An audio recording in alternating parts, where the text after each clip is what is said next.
Hey everybody, time for the 1300 subscriber project update. Not a lot to talk about other than this Chevelle. It's getting closer to going in the garage. Now as you can see, I've put C6 Corvette wheels on it. These are factory wheels, factory Corvette wheels. They're not the replicas. I don't even know what they measure. They're a 19 on the back. 285 35 ZR19, and then let's see,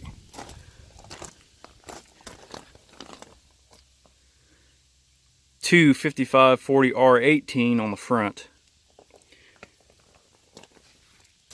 It's a good thing this 307 doesn't run, or else I'd go out and do 200 mile an hour today.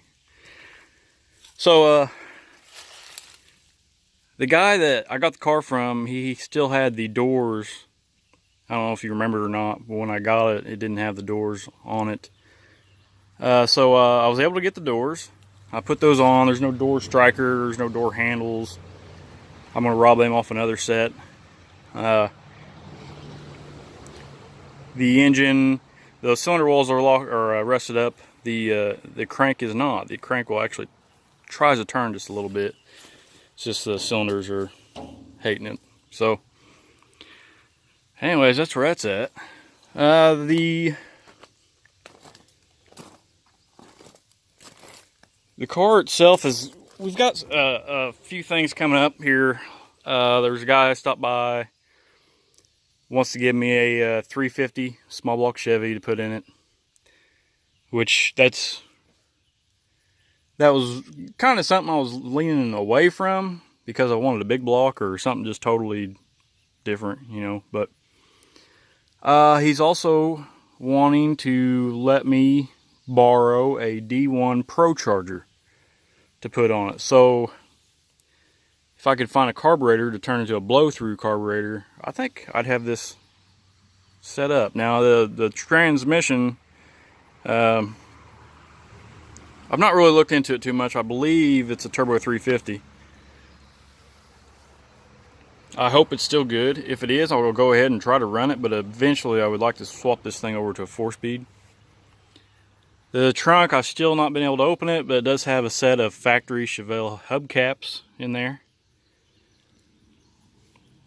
The hood is leaned up against the building out back, so I've still got that. I don't have an ignition or a key for the ignition. When we loaded the car, we had to break the lock, the steering lock mechanism inside of it to help get it loaded because the wheels were turned. So, and then today I went to the license branch and asked them about how to get a title for this car. There's no title. So there was two options. One of them was try to get a hold of the guy that owned the car. Well, I have reason to believe that the original owner, or the last guy that titled it, has passed away. And the person that was selling these cars, he had a few of them. He was selling them all without titles, and I don't think I don't think there was a way for him to get a title for it or find it or whatever. So they gave me paperwork, and they said for $150 I can have the court do this.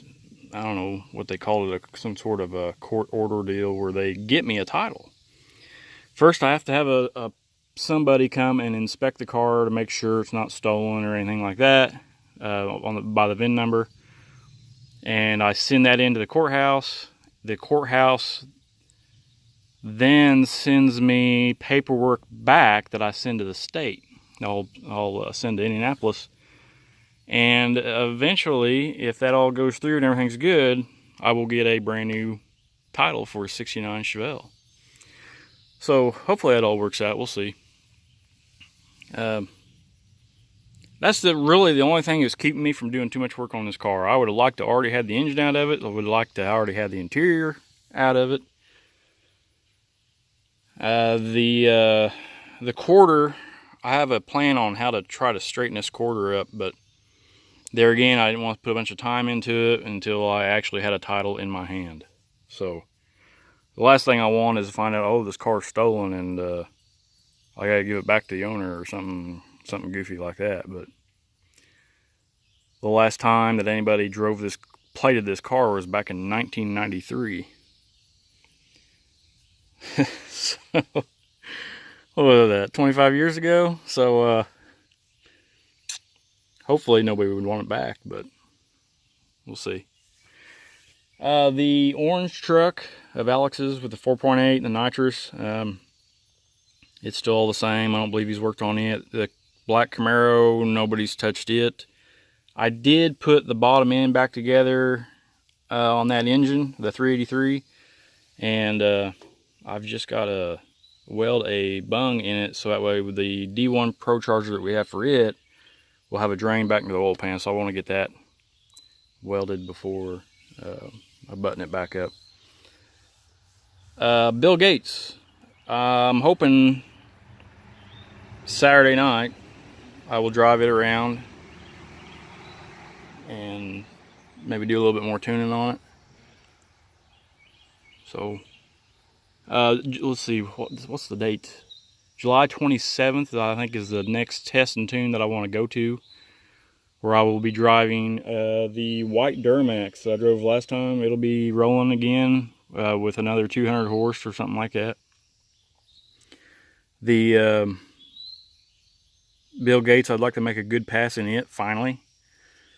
Man, I'd really like to see that thing run a low 7 this next time I go, but you know, there again, it's still running the same 4L80 transmission, a factory Silverado converter, so it's not going to set the world on fire by any means. I don't know. I'd like to double the boost. Right now it's at 8. I would like to try it at 16 next time if I know the tune-up is good. So there's a lot of things that are coming up. Just everybody's kind of been busy and, you know, had their own thing going on, but we'll get to it. The Chevelle hopefully will be in the garage the next time you see it, and the 307 or whatever it may be, I don't know. The air cleaner says 350. It'll be being pulled out. Now it does have I need to check the numbers on this thing, but I do know all the engines were built in Tonawanda. I would really like to know if this was a replacement. But I think it's a really cool sticker on a factory valve cover. Or maybe this isn't a factory engine by any means.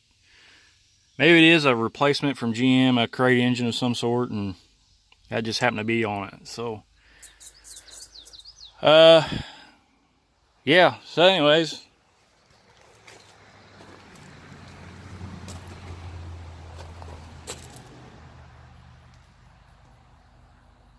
I mean, if nothing else, I'll have a footprint gas pedal.